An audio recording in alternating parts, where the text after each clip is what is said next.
Hello my students, how are you today? Welcome back again with me, Ma'am Tinambunan.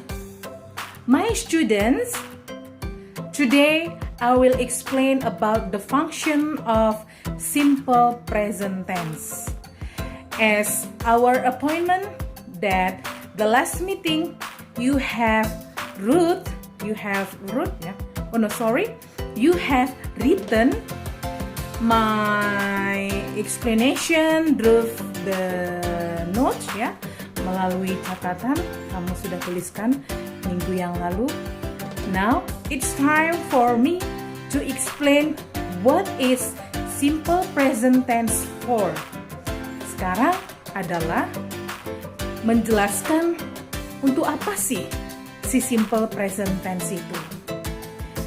Simple present tense is the structural to compose the sentence which is tell about the activity that you do routinely.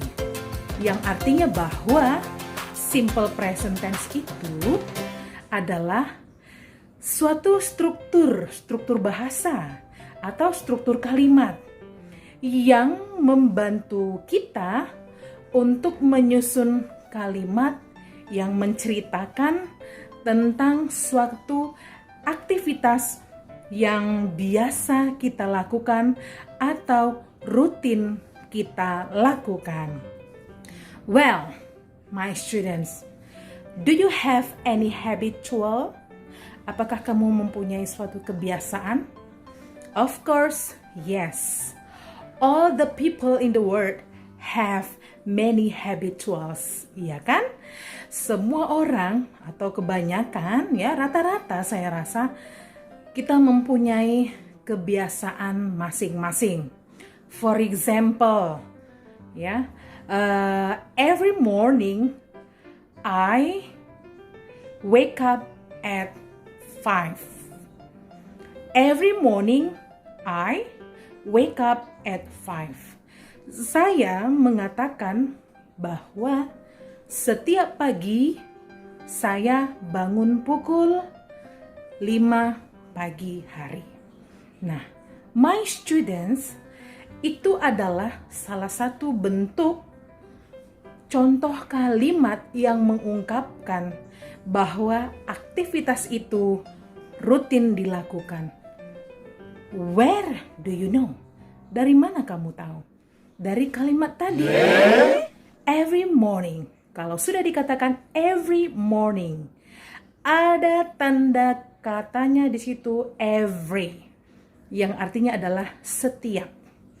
Every morning I wake up at 5. Setiap pagi saya bangun pukul 5. My students, kalimat sederhana itu adalah salah satu ungkapan ya, kalimat yang mendeskripsikan suatu aktivitas yang biasa dilakukan. Well, my students, today the point you learn ya, inti yang mau kamu pelajari adalah about the structural, adalah tentang strukturnya. How about the structural? Bagaimana dengan strukturnya, ma'am?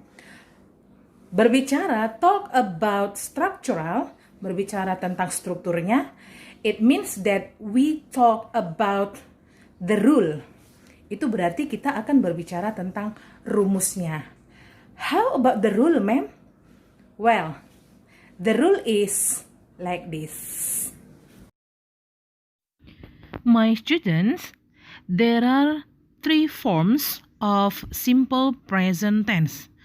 Anak-anak mem terkasih, ada 3 bentuk daripada simple present tense di dalam kalimat, yaitu kalimat positif, kalimat negatif, dan kalimat interrogatif.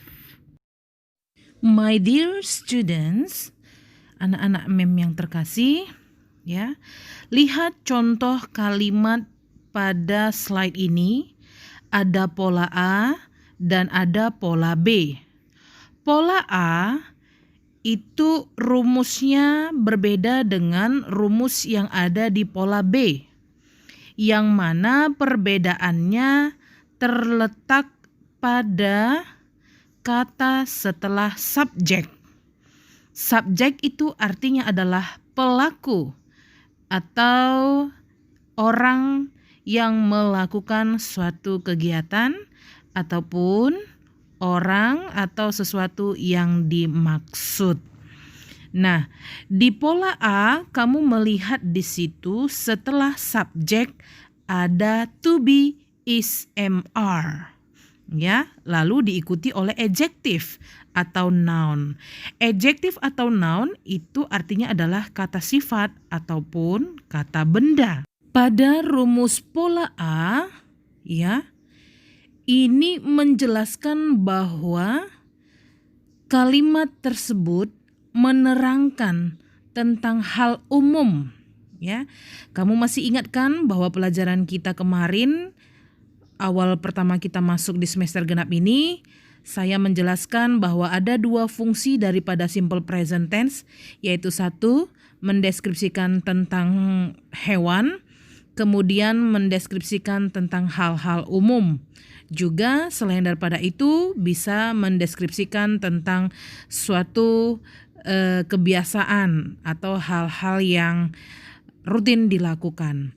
Nah, dalam hal ini di pola A, ya, subjek diikuti oleh to be-nya yaitu is, am, are, lalu adjektif dan noun.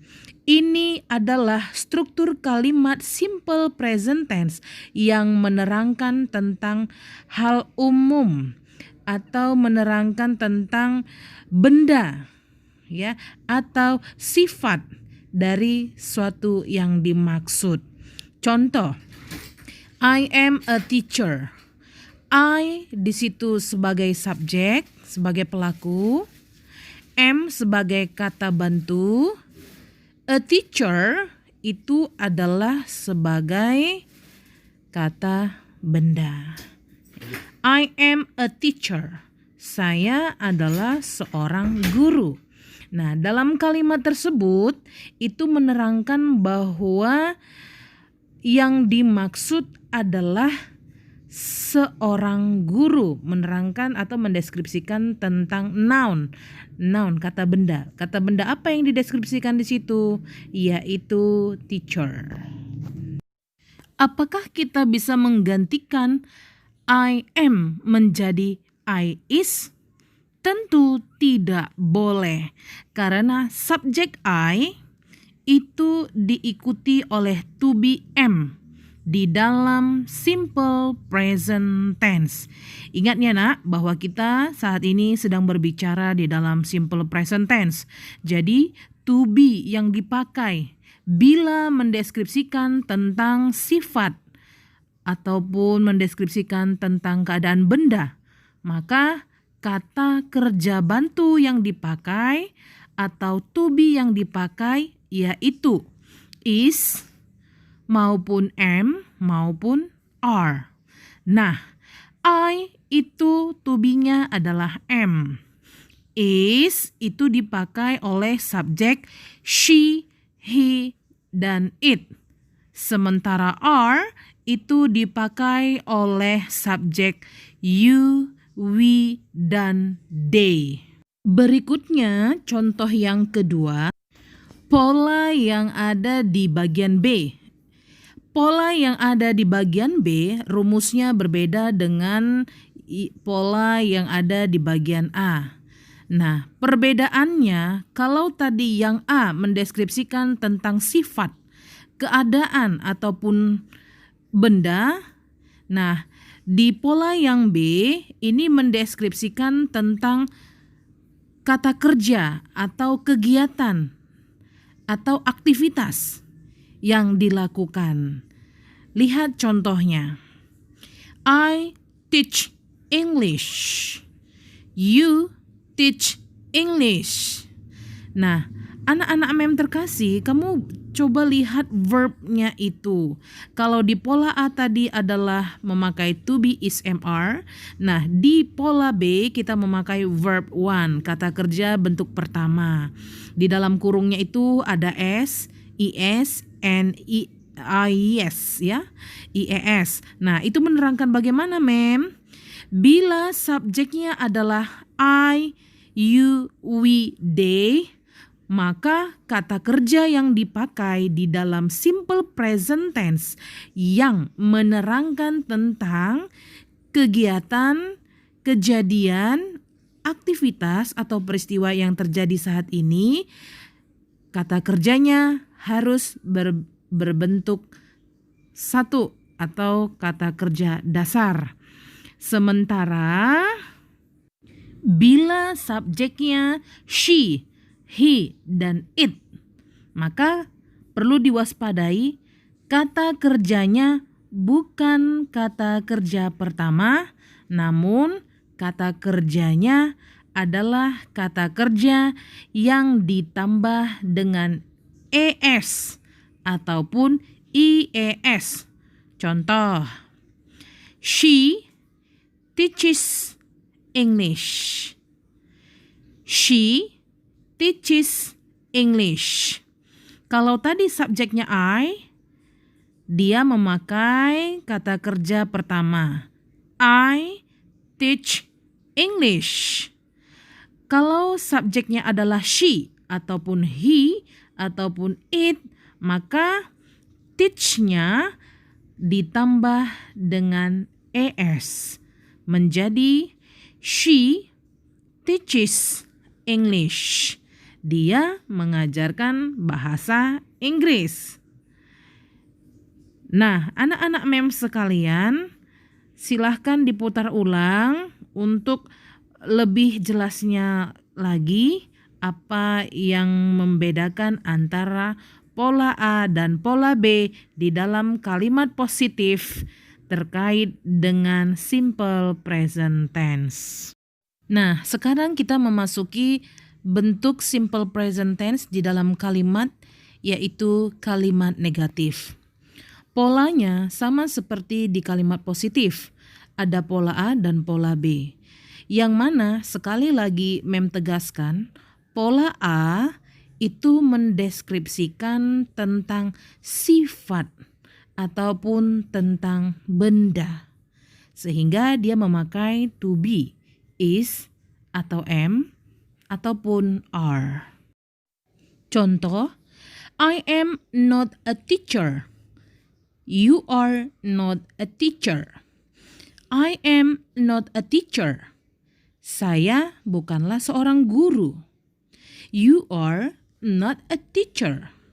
Kamu bukanlah seorang guru. Mem, apakah boleh kita ganti kata not menjadi don't? Tentu tidak boleh. Karena di dalam kalimat ini mendeskripsikan tentang kata benda, yaitu a teacher, ya. Kecuali kalimatmu mendeskripsikan tentang adanya melakukan suatu aktivitas, ya. Kalau di dalam contoh kalimat ini mendeskripsikan tentang profesi, ya, tentang pekerjaan, bukan tentang kegiatan yang dilakukan, ya. Sehingga perbedaannya di dua pola ini adalah terletak pada to be, ya. Pola A memakai to be dan diikuti oleh adjektif, sementara pola B memakai kata do atau does lalu diikuti oleh not. Karena ini adalah kalimat negatif. I don't teach English. You don't teach English. Saya tidak mengajarkan bahasa Inggris. Kamu tidak mengajarkan bahasa Inggris. Gunakan do not atau don't untuk subjek I, you, we, dan they. Gunakan does not atau doesn't untuk subjek he, she, dan it. Silahkan diulang-ulang kembali apa yang Mem sampaikan ini. Kamu ulang kembali penjelasan Mem supaya bisa lebih paham lagi. Baik, berikutnya adalah bentuk yang terakhir, yaitu bentuk kalimat tanya. Tetap ada dua rumusnya, pola A dan pola B. Nah, perhatikan di mana letak perbedaannya dan mengapa demikian. Bila dari kalimat positif, kalimat negatif, kamu sudah dapat memahaminya, maka di kalimat tanya atau interrogatif, kamu juga saya harapkan sudah dapat memahaminya. Coba dilihat ya. Pola A. Am I a teacher? Are you a teacher? Apakah saya seorang guru? Apakah kamu seorang guru? Ini mau menanyakan tentang profesi ataupun menerangkan tentang keadaan suatu benda. Pola B. Do I teach English? Apakah saya mengajarkan bahasa Inggris? Do you teach English? Apakah kamu mengajarkan bahasa Inggris? Ingat, di sini kamu memakai do karena dalam pola yang B ini berarti mendeskripsikan atau menerangkan tentang kegiatan atau suatu aksi dalam kalimat tersebut. Do I teach English? Apakah saya mengajarkan bahasa Inggris? Yes, of course. Yes, I do. Bagaimana Mem dengan penggunaan does? Baik, does itu dipakai bila kamu ingin membuat kalimat tanya yang subjeknya adalah she atau he atau it. Ya, itu dia. Baik, berikutnya. Nah, inilah dia yang paling inti, yaitu fungsi simple present tense untuk menyatakan kebiasaan atau habits. Contoh kalimat. A. I play basketball twice a week. Saya bermain bola basket 2 kali dalam seminggu.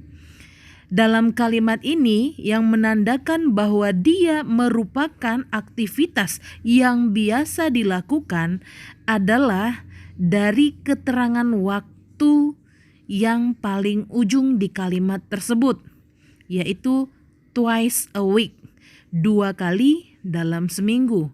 Kalau suatu kegiatan atau pekerjaan atau kejadian ya, dilakukan rutin 2 kali dia dalam seminggu, berarti itu sudah merupakan suatu rutinitas, bukan?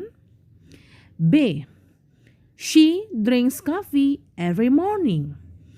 She drinks coffee every morning. Dia minum kopi setiap pagi. Nah, di kalimat ini juga merupakan suatu habits. Juga bisa kita ketahui dari kata keterangan waktu di ujung kalimatnya itu, yaitu every morning. Seperti penjelasan saya di awal tadi, kata every itu artinya adalah setiap. Nah, itu adalah keterangan waktu yang sudah menunjukkan bahwa kegiatan yang dilakukan itu sudah merupakan suatu kebiasaan. Berikutnya, they always go to work every day. Mereka selalu pergi bekerja setiap hari. D. She likes swimming in the evening. Dia suka berenang setiap sore hari. Ini eveningnya ini sudah mau menjelang malam lah ya. Nah, perlu diketahui beberapa penanda waktu dalam tense simple present tense antara lain adanya kata often, always, every day, every morning, twice